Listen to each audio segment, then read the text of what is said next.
warahmatullahi wabarakatuh. Selamat siang anak-anakku kewirausahaan. Kali ini masih di KD tentang perangkat keras. Kalau kemarin kita masih bahas tentang keyboard, bagaimana melepas keyboard, jenisnya keyboard ada berapa. Hari ini kita akan membahas lebih detail tentang LCD. Perlu diketahui anak-anakku, LCD itu jenisnya ada slim, ada tebal. Biasanya yang slim itu lebih mahal dan dimiliki oleh beberapa laptop generasi baru. Ya, kalau sekarang kalau tidak salah generasi 9. Anak-anakku, untuk LCD sendiri terbagi pinnya ada 2, yaitu 30 pin dan 40 pin. Untuk ukurannya macam-macam, ada 15, ada 14, ada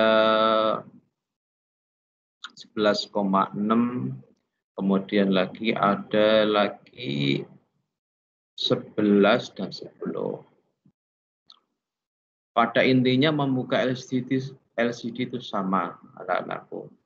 Ya, membongkar LCD itu sama, yaitu yang perlu kalian wajib lah bagi saya, perlu kalian lakukan sebelum melepas itu adalah melepas baterainya terlebih dahulu. Ya, tujuannya apa? Biar tidak ngalamin konsleting. Ya. Kalau ngalamin konslet kan bahaya nanti. Betul. Nah, nanti tugas yang kalian buat adalah memvideo dan diusahakan menggunakan laptop kalian masing-masing, yaitu bongkar dan pasang LCD kalian. Nanti tutorial akan saya share.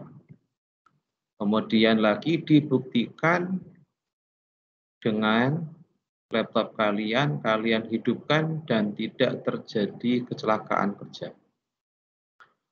Yang harus disiapkan apa saja? Yaitu pertama obeng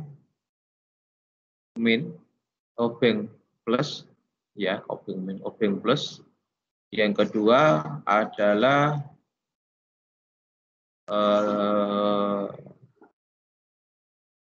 kartu Telkomsel yang digunakan untuk membuka. Kalian bisa membuka dengan kuku kalian kalau kuat, tidak masalah. Atau bisa diganti dengan petikan gitar, gitu ya. Ada yang atom, ada yang terbuat dari besi.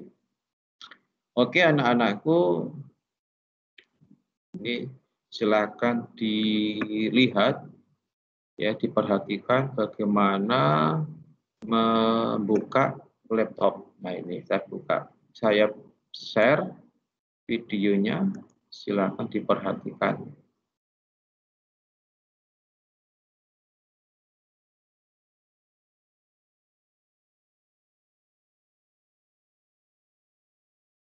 Nah, ini yang harus dibuka.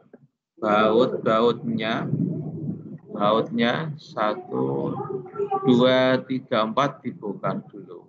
Ya, biasanya baut ini nggak kelihatan tertutup, ditutup semacam ban yang dikasih isolatif. Ini kalau buka dengan tangan biasa. Kalau dengan alat bagaimana, Pak? Bisa, yaitu menggunakan semacam kartu, ya, kartu.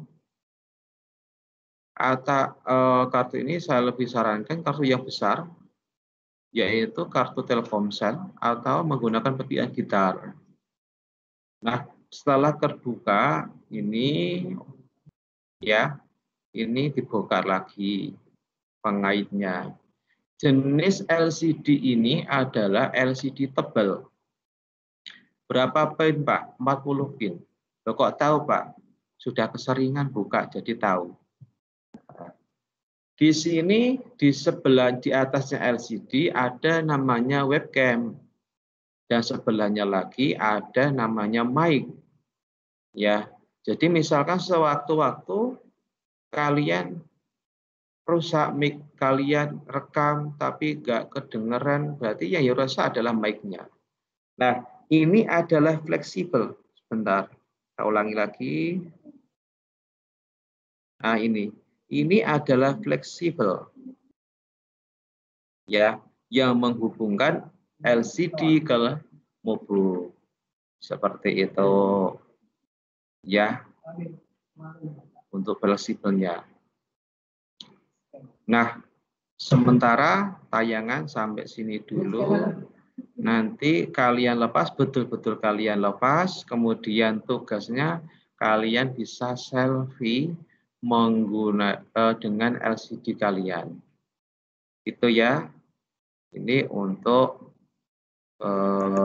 membongkar pasang LCD. Kita lanjut dengan materi yaitu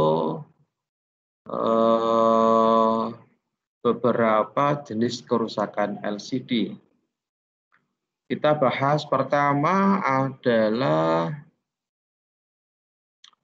yaitu ngalamin black screen. Nah, ini garis black screen, nanti dulu garis, ngalamin garis. Ya, anak-anakku, pernahkah kalian atau mungkin tetangga kalian ngalamin seperti ini? Nah, ini adalah ngalamin LCD-nya ngalamin bergaris yang sangat fatal. Pak, kalau seperti ini any solution, bagaimana cara-caranya, solusinya bagaimana? Kalau seperti ini nggak ada cara lain selain mengganti LCD-nya ke LCD yang sehat atau LCD baru. Lanjut, ngalamin layarnya blur sama sekali, blur semua lokasi alami blur. Kalau seperti ini bagaimana, Pak? Ya sudah, ganti LCD-nya. Pak, ngalamin separoh ini ngalamin beda warna. Satu ini, satu warnanya birunya agak gelap, kemudian birunya yang satu biru terang. Ya, atau ngalamin garis seperti ini atau garis seperti ini yang vertikal atau horizontal. Nah, kalau ngalamin seperti itu, yang kalian lakukan sama, yaitu mengganti LCD-nya. Loh, kok semuanya ganti LCD? Ya, tidak semuanya. Ada beberapa kasus yang tidak harus mengganti LCD, yaitu biasanya ngalamin munculnya panu. Entah itu di pinggir sini, atau di tengah, atau pinggir sini, ngalamin panu. Pak, kalau seperti itu bagaimana? LCD-nya dibongkar, kemudian LCD-nya ya, bukan laptopnya yang dibongkar, LCD-nya yang dibongkar, kemudian diambil kertas yang ada panunya dan dikasih alkohol. Ya, untuk prakteknya mungkin lain waktu. Seperti itu.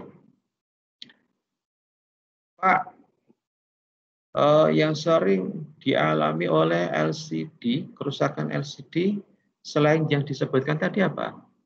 Yaitu ngalamin black screen, ya, ngalamin black screen. Dan black screen ini macam-macam permasalahannya. Saya akan bahas satu persatu. Pertama, ngalamin black screen sebab RAM. Nah, ini. Ada apa, Pak, di RAM? Pertama, RAM-nya, ya, kita akan bahas sebetulnya. Pertama gini, Cah, RAM-nya itu nggak sesuai atau nggak serasi. Ya, kalau kalian RAM-nya 2 GB, ya, 2 GB, ya sudah, misalkan kalian masukin RAM lagi ya 2 GB. Ketentuannya GHz-nya sama. Ketentuannya GHz-nya sama. Ya. Kemudian lagi RAM-nya bermasalah di gigahertz. RAM-nya satu, misalkan 8 GB atau 4 GB. Cuma dulunya gigasnya ada 12.800, kamu kasih RAM 4 ya, RAM 4 cuma di situ gigasnya 13.000. Mungkin pertama kali bisa dibuka, cuma lama kelamaan dia akan alami black screen. Kenapa? Nggak kuat bahasanya karena terlalu besar. Rumusnya bagaimana, Pak? RAM-nya ukurannya sama, gigasnya sama, ya. Kalau PCL, PCL. Kalau PC, PC. Ya RAM 2 GB ya. Nanti misalkan kamu masukin 2 GB, 2 GB semua. Atau 4 GB sama 4 GB, 8 GB, 8 GB. Gigasnya sama. Ya, 13.000 ya 13.000 semua, 12.800, 12.800 semua. Seperti itu. Lanjut, Pak. Ya, ngalamin black screen, apalagi kira-kira, Pak? Selain tadi yang ngalamin black screen, ada lagi yaitu kasus gendoli. Gendoli itu ada hal yang mungkin konsleting. Biasanya ada di 3 hal. Pertama, ada 4 hal, bukan 3 hal. Pertama, baterai kalian. Baterai kalian ini gendoli. Yang kedua, keyboard kalian. Nah, nanti caranya bagaimana, Pak? Ngetesnya perlahan-lahan. Keyboard kalian, baterai kalian lepas. Masih keyboard kalian lepas. Masih. Mungkin ada yang tidak beres di RAM-nya. Dibersihkan, RAM-nya diambil, dibersihkan. Nah, tadi ya, di beberapa tayangan ada beberapa anak yang membersihkan RAM menggunakan penghapus, ya, atau bahasa kita setip. Ada lagi selain setip atau penghapus, mungkin sudah kita masukkan lagi ya RAM-nya, ngalamin mati seperti itu, mungkin RAM-nya yang mati. Ganti RAM-nya. Kok masih seperti itu? Ada kasus di NIC-nya atau kita kenal dengan netcap. Seperti itu. Ya. Kalau semuanya kok masih ngalamin black screen, lah ini masih ngalamin black screen, kita tes dengan monitor. Ya, kita tes dengan monitor atau LCD yang lain atau proyektor.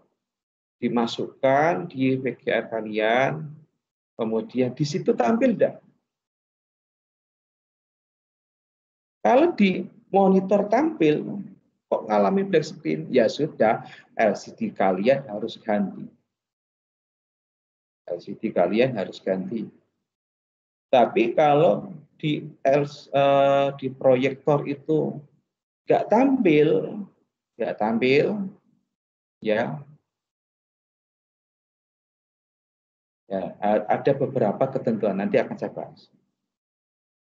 Lanjut, tadi saya bilang kalau nggak tampil, cuma di monitor lain tampil. LCD kalian ganti. Oke, pertama, tapi sebelum itu kalian cek fleksibelnya. Mungkin fleksibelnya itu bahasa saya longgar. Baik fleksibel yang masuk ke LCD maupun fleksibel yang masuk ke modul longgar. Nah, ini nanti seperti apa fleksibel saya share. Ini. Sebentar, saya share. Fleksibel itu seperti apa sih, Pak? Nah, ini. Ini loh. Mungkin fleksibelnya ya masuknya di VVC-nya fleksibel flat kabel itu longgar. Fleksibel itu seperti apa, Pak? Nah, seperti ini. Ini loh yang masuk ke sininya. Ini kan pengaitnya. Yang ini putih kan pengaitnya. Ini loh yang masuk ke mungkin longgar. Atau yang mobil yang ini mungkin longgar. Loh, Pak, nggak longgar, Pak. Coba diganti LCD apa? Ini fleksibelnya dulu. Kok masih nggak bisa? Berarti murni LCD-nya yang harus diganti. Pak, di LCD tidak tampil, ya, di LCD tidak tampil. Kemudian di laptop juga nggak tampil. Kerusakannya ada di mana, Pak? Biasanya ada kasus di LVDS. Ini ngurusin bagian VGA. Kalau kita kenal mungkin VGA-nya ya. Nah ini. Terus bagaimana Pak? LVDS-nya diangkat, diganti yang baru. Kalau selain itu ada di mas selain di LVDS. Selain di LVDS ada mengalami di bagian VCOR. VCOR itu apa Pak? Nah VCOR itu voltase yang menghubungkan ke semuanya anggota mobo laptop kalian dengan chipset. Itu dulu jangan lupa taktiknya, tugasnya dikerjakan menggunakan laptop sendiri-sendiri. Silahkan perbanyak tanya, saya akan jawab di WA grup kalian. Itu ya, sampai ketemu di minggu depan secara daring dengan kesempatan dan keadaan yang sehat. Semoga kita semua diselamatkan dari corona dan penyakit apapun bentuknya segera diangkat oleh Gusti Allah dan kita semua dihindarkan dari penyakit-penyakit, khususnya penyakit yang tidak ada obatnya. Dari saya, pertemuan saya akhiri. Assalamualaikum warahmatullahi wabarakatuh.